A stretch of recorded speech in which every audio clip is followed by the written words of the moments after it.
So good, come on! Oh, that's crazy! That's crazy! Most people are scared of self-driving, and understandably, but I'm gonna show you why it's actually better at driving than you. I want you to imagine the year is 2035 and nearly all cars on the road can communicate together. They aren't just self-driving, they are interdependent. Car crashes go from 6.75 million a year to zero, or basically zero. All cars can communicate and coordinate together. Not only that, but you'll be able to get to where you want to go much faster. Why? Because traffic is just a poor allocation of resources. It's more of a psychological phenomenon than it is a congestion problem. So take perfect communication between cars with zero crashes. You start to dream of an entirely different life. And this is the difference that Tesla's bringing to life that other cars are not really attuned to. It's why Tesla's market cap is at 1.27 trillion, while Toyota, that's been in business way longer, is at 295 billion. That is like a fifth of the value of Tesla. Wow, all at the same time. Tesla delivered less than 2 million cars globally last year, and Toyota delivered 10 million. And I'm gonna take you on a drive with version 13 of FSD, full self-driving in a Tesla. Let's go.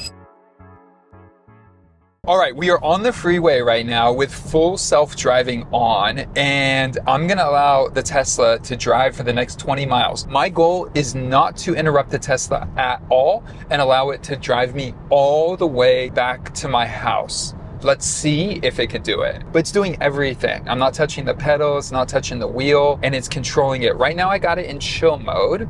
I'm gonna put it autopilot, hurry. Oh, look at it go. Oh, it's pushing, it's pushing. I have it set now to hurry mode, and we're going 79 on the freeway. And right now our ETA is about 27 minutes that we're gonna be behind the wheel. So being in hurry mode kind of pushes the limits a little bit. The good thing is Tesla always shows you where it's going. So when you do have FSD on, you're able to see where you're headed on the map and what the car is gonna do. I am gonna switch it back to, I'm gonna do standard. There we go. You see that? It's already switching lanes back. Look, if I want to switch lanes again, I could just put the blinker on and it will automatically do it for me. One of the things I love about self-driving is that it really is actually better at driving than you are. Because think about it. I have 2 eyes, this car has 8. It's processing a ton of information. You do have to pay attention to the road, because if you look away from the road long enough, it will like trigger a warning to say, hey, like pay attention. And if you don't heed to that warning in enough time, it will eventually disable.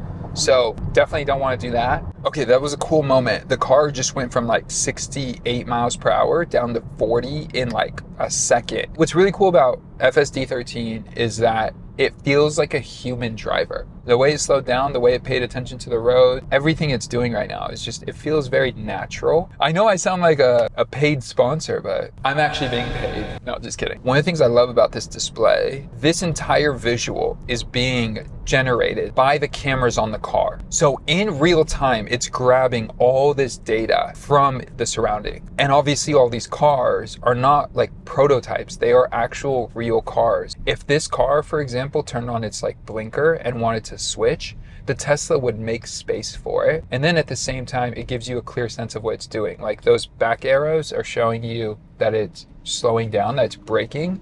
And then the blue is showing you where it's going, which is just a really, really easy feature. So if I disengage for a minute, that's just me driving, and then I turn it back on, it shows you, boom. So if you're thinking about buying a Tesla, you might not actually have to buy the full self-driving initially, because you can pay a monthly fee of $100 right now and get all the benefits of full self-driving when you need it. Okay, so here we are, and we are exiting the freeway. We're driving up to a road that a lot of cars are going to be switching lanes, and let's watch how the Tesla operates.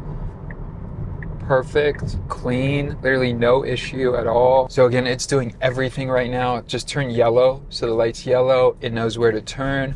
It knows where to brake. So there's an intersection right now. So it's gonna stop, pauses for a minute. Then when it feels like it has potentially an approach, it'll scoot up a little bit. Again, I'm not doing a thing. Okay, it looks like the cars are slowing down. Okay, look at this, look at this, look at this. So good, come on. Oh, that's crazy. That's crazy. Literally just took it full on. By itself, knew exactly when to go. Knew exactly how to get to the first lane. It's turning on the blinker, everything. I love that it's always computing everything. I don't know if it's NVIDIA that makes the chips for this car or what, but literally it's such impressive technology. So we have been off the freeway now for maybe 5 minutes or so. Again, I have not intervened at all with this drive, and the car has been doing the whole job. FSD 13 is different than any other self-driving ever. And there's no other car company that's even close with this technology in terms of it driving for you. Okay, great. We are just a few stops away from the main light. And again, it's been driving the whole time.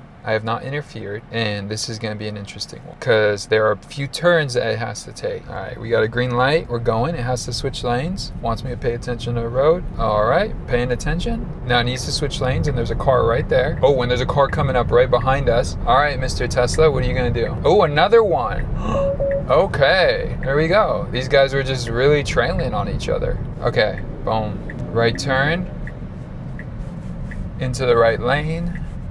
Beautiful. We've made it. So now it's gonna park. Perfect. And that's one thing. So it drops me off at my community at the entrance. It doesn't drop me off at my home. But once I get to the parking spot, I could press park. It'll auto park for me. We'll be good to go. So that was fun. There was a lot of cool moments and experiences where the Tesla is just feels very natural. You feel like you're in a car that is being driven by a human and not a robot. And to me, no other car really compares. When you put full self-driving in, even if the car is worth an extra $20,000, $30,000, your safety and what the car can do with full self-driving is a game changer. I have decided that I will get full self-driving for everyday use because it is really a phenomenal tool. And even just a few years ago, it was $200 a month, and now it's $100 a month, which to me is just so worth it. I pay for insurance, which is about $200 a month. Why would I not pay for full self-driving? But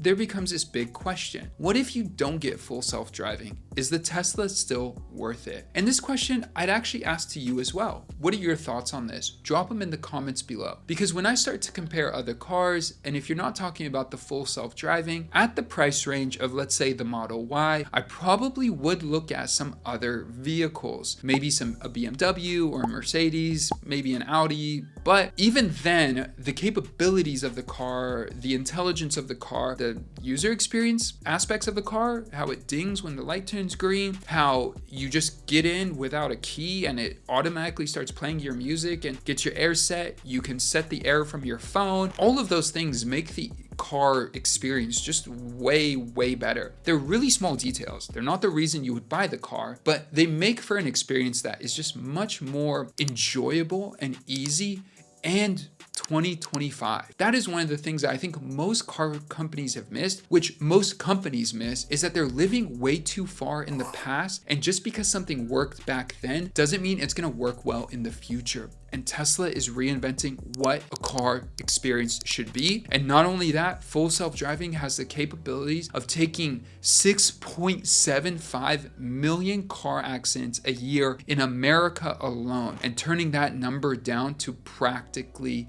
zero. And if you like this video and tech, definitely check out my recent review of the MacBook Pro M4. There is a very key point in that computer that most people miss and that Apple missed in their marketing that you should see.